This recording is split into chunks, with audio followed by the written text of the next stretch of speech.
Well, hello. Welcome to More Perfect Marketing. It's David Baer here, and today I want to talk about the term hub and spoke. Now, I live in Portland, Oregon, where bicycling is a big, big thing. And so when I think about this term hub and spoke, I think about a bicycle wheel, right? That's logically what you would think of.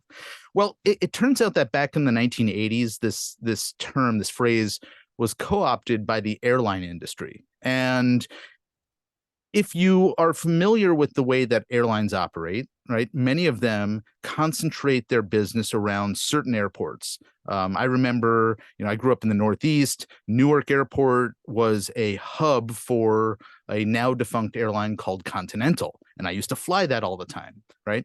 Well, then it got co-opted by yet another industry as we developed more and more of what we do these days in terms of content marketing, something that the internet has made much more widespread than ever before.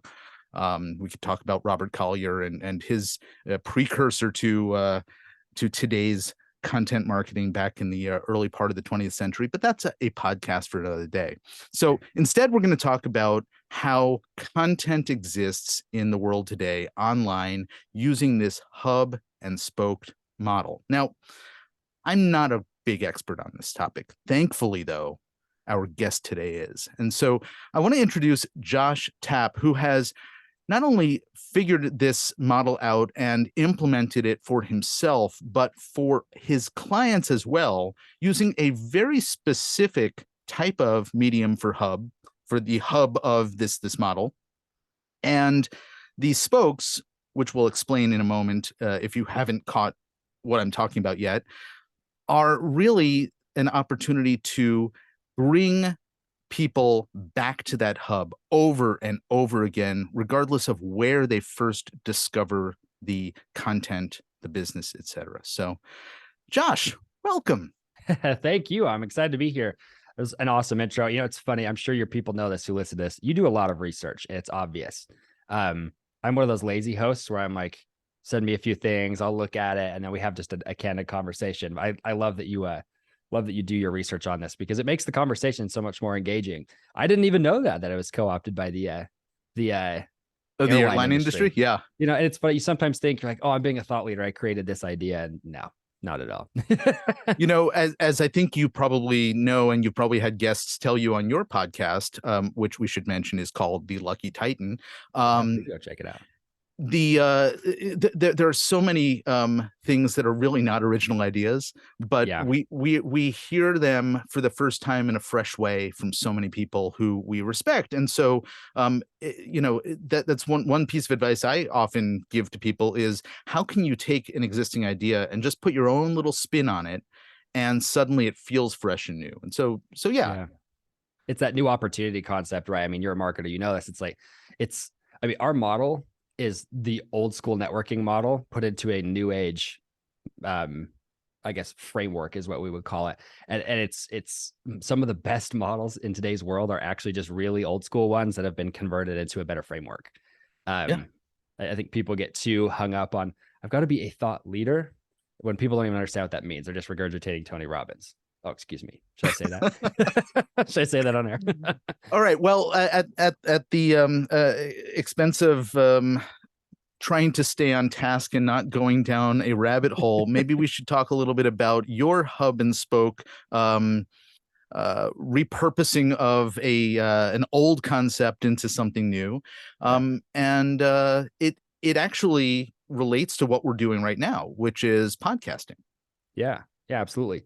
Well, and I'll just give a little background on this to give some context for people. Is this model was built because of a few different things. My disadvantages. When I first started my business in the business world, I was 21 years old. I was in college. And I would say that's the first time I started a legitimate, there was an LLC tied to it. I had 16 other things I did as a kid, to generate money. I was the kid hawking crap to my friends to make money when I was growing up. But my first legitimate business was when I was 21. So I was fighting the age gap, right? Of people, right? You're 21, you know nothing, right? And then the second thing was that I am actually a pretty extreme introvert. I love people. I love conversations. So I like podcasting as one-on-one is amazing. Yeah. But on the back end, what I found is that I go to an event or I get around a lot of people, I'm extremely uncomfortable. And so I was like, I've got to have a model that fits that. And podcasting, if you're that type of a person where you feel like introverted and you have nothing going for you, it's the fastest way to give you credibility and to help you build an actual business. And I stand by that to this day. 10 years later, we've seen that this is the model that will last the test of time, because it's not the medium. Podcasting is not in and of itself the magic bullet. It's interviewing people and building relationships in a way that is potent and actually generates cash. And you say relationship building is important, and we've talked about this on the show with other guests in the past. But I actually have heard you speak to this point not just around podcasting. In fact, I think this is also part of your approach to LinkedIn relationships, for example. Yep. Everything. I think the way that people look at business in today's world is, I'm just going to say it bluntly, is I think the internet has made us stupid. I think we all try to just leverage the internet because, there's millions of people accessible. It's like, open your freaking phone. You probably have 5 people who will buy your crap on your phone, right? And I look at a lot of people and they don't look at the network that's right there immediately around them. And, the internet can enhance and speed it up. But if you don't have a fundamental, strong strategy to be able to actually turn relationships and your time into money, you're never going to get rid of the 40-hour, 60-hour, 80-hour work week that marketers, we're all used to doing. Does that make sense? Oh, totally. And this is another theme that I hear recurring all the time, is the fact that so many businesses neglect what they have right in front of them, whether it's their customer list, that they're not bothering to go back and return to and make additional offers to, or ask for referrals from, et cetera.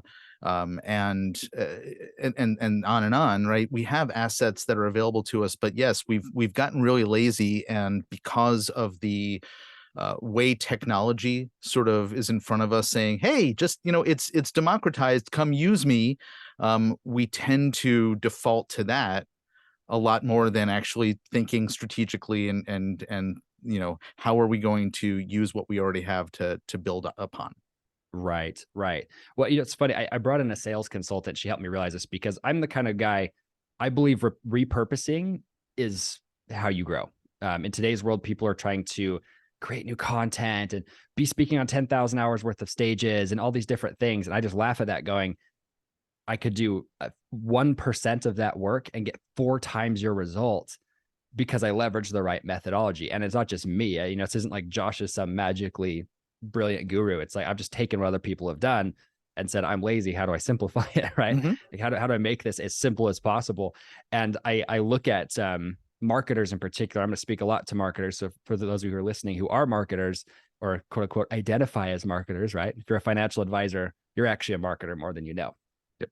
But as a marketer, I think we get too hung up on these shiny objects. And like you said, and I hate this metaphor, but it's like you're tripping over stacks of cash to pick up a penny.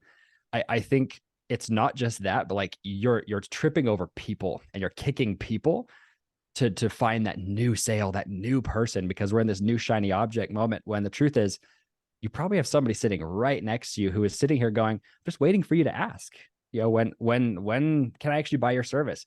I had a guy that I was friends with for like 3 years. I thought I had pitched him. Okay. But we just become friends. And just the other day, we went to a podcast movement. We were down in Dallas. Were you there, David?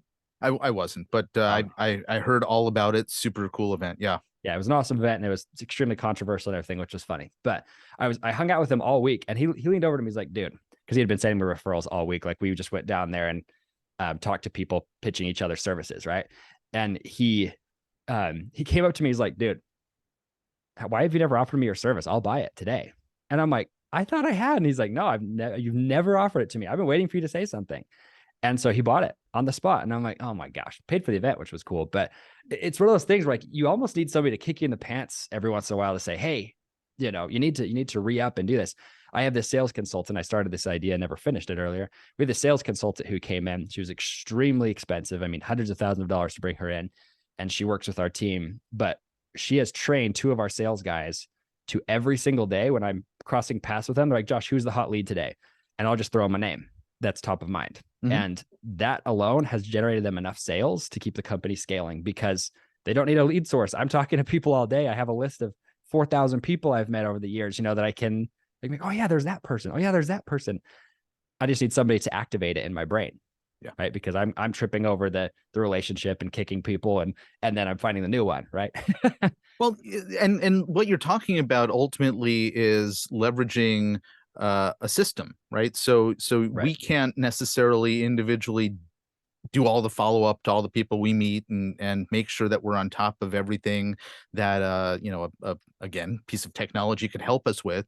But the Yeah. fact that you have a system behind you, the sales team that's able to stay on top of it and follow up with folks, or leverage an introduction from you to pass along to continue the conversation, or however you guys may do it, is probably more powerful than simply the fact that you have the contact in the first place. Right. Yeah, absolutely. Let me talk to this, David, because I want to give some actual strategy and tactics to people here on this Yeah. call, because I think we're talking a lot of really good methodology, but I think people are like, okay, Josh, what are you even trying to get to? So Yeah. I'm just going to get to it here. I believe that podcasting is that vehicle. And here's why. I've watched countless marketing agencies and business owners. We work with B2B service providers primarily. So anybody who does a high ticket sale is typically in our world, and they're coming to me, and every time they come to me, they're excited about starting a podcast. I'm like, okay, why? And they're like, well, I want to change the world. I want to do this. Yeah. And I'm like, that's great. I can support that mission. But why do you want to do that? Like, why do you really want to start a podcast? And it always comes down to, I need more money. I need more sales, right? They're sitting here trying to build this huge LinkedIn strategy. And they're like, well, I really want to make an influencer. You're like, stop lying to yourself. You want to make money, and it's okay to make money. What you're talking about is a strategy, a methodology or a framework is what I like to call it, a framework for success, that if you just plug in what you have into it, you're going to come out the other end with those sales. And so when people are coming to me and they're saying, Josh, I've got this mission I want to drive forward, I'm like, you're focusing on the wrong thing. Your company's going to go under next month unless you focus on the money thing. So what we focus on with our model and our methodology is to skip all the low ticket sales. Stop trying to sell the $10 product, the $1,000 product. Jump right to $10,000 or more. And for some of you, you might be going, Josh, that's terrifying. I will never sell a $10,000 product. There's one quick tactic I'm going to throw out here for you. If you cannot stomach selling something for $10,000, just go buy something for $10,000. Watch. It will change your mentality. It'll help you realize, you know what, I paid for it, they can pay for it. And if you spend $10,000, I guarantee you'll make $30,000, $40,000. Hmm. It's taking the time to actually change that mindset in yourself is going to be a huge win for all of you. But then that model of saying, I'm going to sell high ticket services, you have to ask yourself, who spends $10,000 plus dollars, $100,000 plus dollars, $400,000 plus dollars, right? It's people who have money, right? You're not going to go to a college kid and get them to spend $10,000 in anything but tuition, right? Or maybe a car if mommy and daddy have the money, right? They don't spend money. College kids don't spend money. The other thing that happens, this is what's hilarious in the marketing space, we always go for the new entrepreneur. They don't have money. And it's not that they're bad people. It's not that you couldn't maybe help them. It's that you couldn't go sell them $10,000 right now because they don't have it. So like, the way that we look at it is saying, how do you get in the room with people who, if I said $10,000, like, Josh, that's just not enough. I don't know if you're even serious. I had a conversation with a guy the other day. So our top tier package that we sell, we're very, very selective about it, but it's hundreds of thousands of dollars to work with us on it. Up to $1 million is our package on that. And what we found is that the reason why we started offering that is we were offering that service for $4,000 a month. And I was going to these, $400 million, $500 million companies, and they're saying, Josh, this sounds great, but we'll think about it. And then they get back to me. And I had one guy who finally was like, Josh, I'm just going to stop you right there. He's like, the reason why no one's taking you seriously is you're not charging enough. He's like, I get pitched $1 million projects, and then you're coming to me saying you can do 4 times as much as them for a percentage of that. I don't believe you. And I remember just having that like boom, knife to the heart moment where I'm like, oh, you idiot. You could have been selling this for $50,000, $60,000 a month and no one's going to bat an eye. And that allowed me to make that transition and say, okay, I'm just going to talk to these wealthy people and offer them something ridiculous. I can't even stomach charging them right now. But when I charge them that much money, they stay out of my hair. They don't ask a billion questions. They don't even care. Like, they forget that they have spent money with us half the time. And then they come back at the end of the year going, wow, you did so good. Pat me on the back and they leave, right? Or they re-up for the next year. It's a whole different dynamic. And the other thing is, if you're an agency and you're charging that much money, you've got a lot of money you can now roll into other things, to generating leads, to improving your team. The number one lie in our world today is that you can start a business for free. Total malarkey. I don't believe it in the slightest. Everybody thinks you can, and you can kind of do it. You could probably make a couple $100, but if you want to start an actual business, you've got to be willing to drop $10,000 checks without thinking about it. And the way that you do that is by closing high ticket deals. And I'm not trying to deflate anybody with this. I'm hoping this motivates you to say, how can I do that? How can I get to where I'm making $10,000? And if you're the type of person who's like, hey, my product is, I sell baby bottles. Josh, how the heck am I supposed to sell? Or how am I supposed to make $10,000? I'm going to give you an example here. We had a lady who was selling baby bottles. All of her products had like a 2 to 3% margin. She was actually pretty successful at the time, but she said, Josh, I want to start something high ticket. I don't know what to start. So what we did is we said, how about you start a mastermind with all of the industry leaders in the baby bottle space, or like in the baby product space. Mm-hmm. She started one, had 10 people pay her $10,000 a month. She has $1 million business. She rolls that money back in, scales her other company, right? Huge difference. Instead of saying, oh, I've got to make 1 million sales to make $1 million, she just had to make 10 sales to make $1 million. And then she can roll it into her other business that then feeds her and scales it. I'm going on a rant here, but I hope that helps give people an idea of the methodology. Oh, totally. And I do want to talk a little bit about the mechanics of the methodology, but before we jump over to that, I will simply attest to what you're talking about, because in our business, we did exactly that. We saw that we were charging too little. We were getting a type of client who didn't really see the value that we were delivering to them. And I know you have a very similar story to the one that we had, which was that we did such a good job, we got fired for doing well, because they just didn't have the capacity to keep up with all of the new business we were sending them. So we actually kept pushing up our pricing. We created a very different product that spoke to a more affluent client, and one that was more interested in seeing a different type of outcome. And so I hear everything that you've said. So now I want to understand, how does this concept apply to what you're doing with podcasting at the core of it, and a little bit more about sort of that hub and spoke thing that we started the conversation with today. Yeah. And I love that, because that is the hub and spoke model, right? The hub needs to be a show. Now you can make it a YouTube channel, you can make it a podcast, you can make it an interview series, you can write a book, you can make it an interview series about a summit. It really doesn't matter. I advocate podcasting for one simple reason. It's something you can do from your phone. All those other ones require all these different editing and writing and all these other things. But we have a guy who joined one of our programs. He's like, Josh, I'm going to spend my last dollar with you. And I normally don't take it, but I could see this guy was like hungry and he was ready to do it. He had his phone, and he closed 4 $10,000 sales within 2 weeks of working with us. Okay. And that fed him. But what the beautiful thing was, he did it from his phone. So he could start a medium, was interviewing 100 millionaires and closing deals from his phone. Craziest thing. The other reason why I recommend podcasting, I don't know why iTunes, Spotify, and these other places do this, but they'll never publish your numbers. So you could be brand new, have 0 listeners, and you could have Warren Buffett come on your show, because he doesn't know. I mean, you don't lie to people if they ask you. If they're like, hey, how many downloads do you have? You're like, oh, I have 5, but this is what we're doing. What we found, though, is 99% of people won't ask you how many listeners or downloads you have, but they're willing to come into your world and be interviewed because it's flattering most of the time. And so what I recommend people, this is the first strategy, is saying, can you use that podcast as a way to generate content and relationships? Okay. So you have the hub, which is the podcast, which generates relationships and content.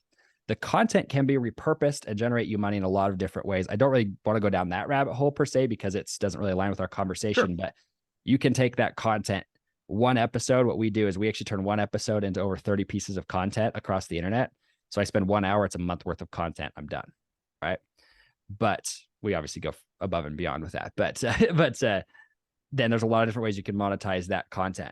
But the other side is the relationship side. David, you were very upfront with me about this. Is one of the easiest things to do is to interview your potential clients. Mm-hmm. We had a guy who came in, he got all excited about the podcast side, and I started showing him this method.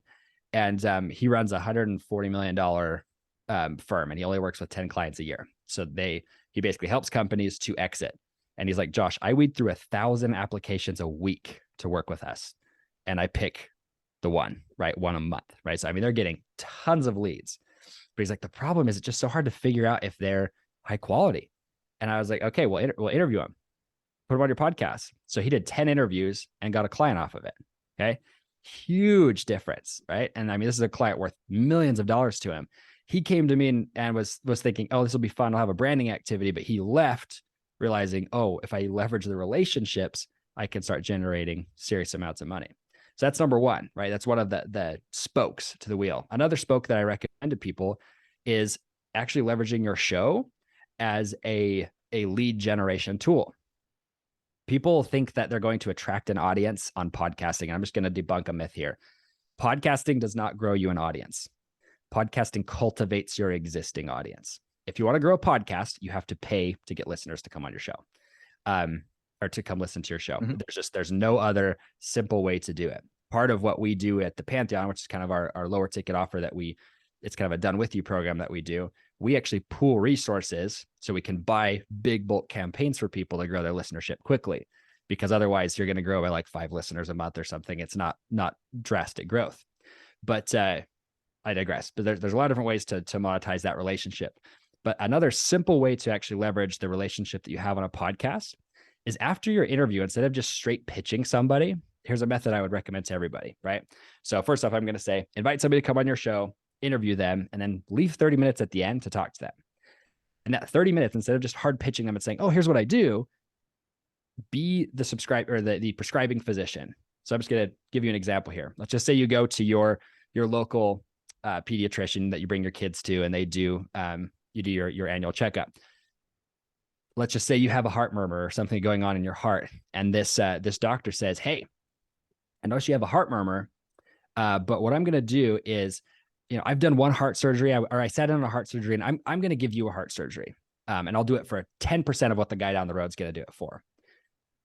You would never do that, right? First off, if you do that, please rethink the way you live your life. I would never go about to my local pediatrician and say, give me an open heart surgery, right? Because he's not trained in it. He's not specialized in it. That's not his area. But what he'll do is say, hey, Josh, you have a heart murmur. You need to get this taken care of. I know the best in the industry. He lives down the street. I'm going to have him, or excuse me, his office is down the street. I'm going to send you down there, and he's going to do your heart surgery. What most people don't realize is the reason he does that is because he has a relationship with that doctor. And that doctor will either compensate him 10%, 20% of whatever he makes from the sale or the heart surgery, or he will just cross-refer clients. That methodology is the fastest way to grow a business and to be the industry leader. So this is what I do, right? When I interview somebody, they come on my show, we have an amazing conversation. And for 30 minutes afterwards, I'll say this one phrase. I'm like, hey, what are you excited about? How can I help you get there? And they'll say, oh my gosh, Josh, I'm doing XYZ. This is so exciting. And I just get excited with them. And I say, great. You're writing a book. You know what else you should do? In the back of my mind, I'm like, you should totally do a podcast, but I don't pitch them a podcast. I say, you need Facebook ads. You need a LinkedIn strategy. You need to have a course that supports your thing, blah, blah, blah, on and on and on. And I know all of the experts in each of those fields. And I say, you need to meet this guy. Let me connect you. You need to meet this girl. You need to meet this person, whatever. And I have them connect. And what's so interesting, I've got relationships with each of those 5 people. If I send them to 5 people, they'll buy 2 to 3 of those offers. So I get kicked $2,000 to $10,000 per offer to refer them over to people. Mm-hmm. Bunch of money in my pocket, right? But this is where it gets fun. Inevitably, once they've bought that service, I don't even have to come to them. They will come to me and they'll say, Josh, what do you do? Like, what do you actually sell? And that's when I give them my little 2-second spiel. And they're like, well, man, why didn't you pitch this to me? I totally need this. You're like, yep, you're right. And then they buy. It's a totally different conversation. It doesn't even require me to sell. They're coming to me, say, with their wallets wide open, saying, you've already made me a ton of money. What do I need to do? Right? I need to compensate you, right? And that's where the relationship is really formed. If you'll leverage that strategy in your life, even if you have a YouTube channel or anything, I guarantee you, you'll come out being a multimillionaire. And it's just straight money, baby. Those referral commissions are fantastic. I love all of the little nuanced things in there. You have reciprocity for, making the introductions, the referrals, et cetera. Obviously you're benefiting from, whatever referral relationship you have with all of those people. And clearly you're vetting people. You're not just saying, oh, I have somebody I can send them to who will pay me, right? Right. Yep. That's a lot less ethical than the way that it ought to be approached. And I'm going to um interrupt you and speak to yeah. that point for 2 seconds. Let me Yes. get you. Sorry to interrupt you, but if you send them to somebody you don't know is good, you've killed the whole process. I'm just going to throw that out there. It needs Yeah. to be somebody you know is the best. Totally. Carry on. And Sorry. and then, you just demonstrated what somebody on one of your websites says in a testimonial video about you're playing the long game, right? Yep. You are very much invested in how do I build this relationship rather than how do I make a sale. And that is, as we were talking about either before we hit record or at the beginning of our conversation, um, very rare in the way that people run their businesses these days. Yep. They're always chasing the immediate dollar, and you're like, try if you're trying to solve a money problem every month, you're the problem. I'm just gonna say it means you're focusing too much on this month. You're already gonna have money problems next month. You might as well try to solve the problem 3 months from now, right?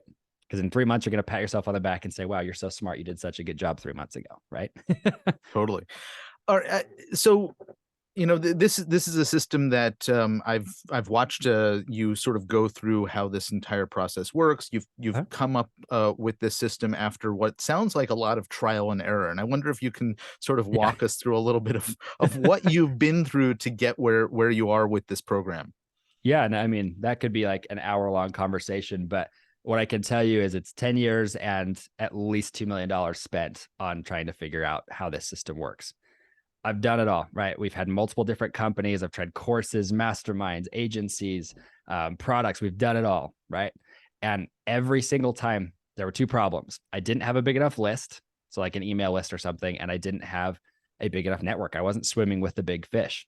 Mhm. Once I figured out how to get in the door with them, which is a podcast, I'm just going to tell you, if you want a billionaire to sit down with you, don't ask them to go to coffee, ask them to come and be in an interview with your show. You'll get them on the show. I guarantee you. We have a 95% response rate when we reach out to people and say, hey, you want to come on my show for brand new shows? Just going to say it. So my journey though, as far as the trial and error, it's an ongoing journey. I don't believe you should ever give people theory. I think you should give them tried and true data tested solutions, right? If you don't have that, lean on somebody else's, right? Like if you're going to start a Facebook ads agency, where Dave and I, we've both done that. Don't go out there and start an agency. It's too much work. Starting an agency takes way too much work. But if you look at it and you say, hey, who is the best agency on the planet right now? And they're probably charging $5,000-$6,000. And you say, hey, can I get 20% of that monthly if I can refer you sales? I guarantee you that'll be a game changer for you. But for me, I digress, going to go back to my story here is for me, I am a fifth generation entrepreneur, but the last two generations were not very successful monetarily. Amazing people, my father and my grandfather, great people, very successful in other areas of their life, but financially were not very successful. But for me, generating that buzz, and I think my dad noticed really early on that I was entrepreneurial. He sent me down the path at 11 years old, and from then on, I was like, okay, trial, error, test, right? And when I finally figured out that marketing and business isn't about throwing like mud on the wall and seeing what sticks, it's actually looking at what's working, looking at the numbers and identifying the most potent and possible solution and going down that hole and doubling down on that rabbit hole, right? I think people try to go wide and know 50,000 things. I just say get really specific on something you do know and maximize on it. I don't know if that's going to fully answer your question, David, because I could go on like 15 different stories, but I can tell you that I've done it all. Coaches, masterminds, consultants, everything, and they're all great. I do have a piece of advice for your audience if you want, that would be helpful if they're the person who's like me and just spends money haphazardly. Sure. And by the way, I've been there too, and I have been, the whole shiny object thing is It's a more real and more struggle. popular than more popular than ever. But ultimately, you found a solution and a structure that works really well for you. And it's not the only thing out there. There's lots of other things that people can do, but for a business to build upon something, right? And not necessarily reinvent yourself, which is what so many of these solutions to making money are. It's Yeah. not take what you currently do and apply this to that business, right? It's start a completely different direction or different business. And so you found something that can help an existing business, which I think is an important point to make. Well, and I love that you mentioned that concept, because that's what I wanted to build with our company was I've hired, I think, 35 coaches at this point, and I've done anywhere from 40 to 50 different group coaching program course type things over the last decade. And what I found is that new opportunities are rabbit holes, no matter how shiny they are, always. Um, I have found that the best solutions are actually, like, if you're struggling with money and you've been buying coaching programs and things like this, you are the problem. You're the bottleneck. Stop buying coaching programs, stop buying courses, stop buying these things unless it's an offer like something like we have, where it's a add-on to what you're doing, instead of like, hey, here's a whole new business you could pursue. Go, like, here's some of the ones I've gone down so many rabbit holes, but Facebook ads, Google reviews, data mining. We've done email list building. We've done what was that one? Oh yeah, buying businesses, right? All of these are amazing things, and you can make tons of money with them. But buy something that tacks on to what you're already doing, and will help you grow your existing model. And don't let people convince you that their coaching program is going to be the magic bullet. It's just not, because you are always the factor that's going to be the bottleneck. So what I recommend to people after spending all that money is there's only two things I buy. I buy done for you agencies, and I buy high level coaching. Okay. It can be group coaching. It doesn't have to be a one-on-one coaching program, but it has to be something that adds on to what I'm doing. The reason I hire agencies is because you can hold them to guarantees. So if they're like, hey, I'm a Facebook ads agency and I will get you 50 leads this month. If they don't get you 50 leads, you fire them and you get a refund, right? I would recommend using them for 3 months and let them fulfill on the contract being an agency. I just know how it goes. But if you go buy a coaching program for $30,000, it's going to show you how to run your own ads. You're going to spend $30,000 and be sitting here holding the pot on 30 grand, and you haven't spent $1 on ads yet, right? Yeah. So make sure that when you're doing something like this, that you buy the right things. But my recommendation is to buy those, I call them tack on services, where it just adds on to what you're doing, or an agency. Those seems to be the best. So I want to make sure that folks have the ability to judge this advice against the offer that you have, and maybe maybe we can share a little bit about what they'll find if they head over to your website.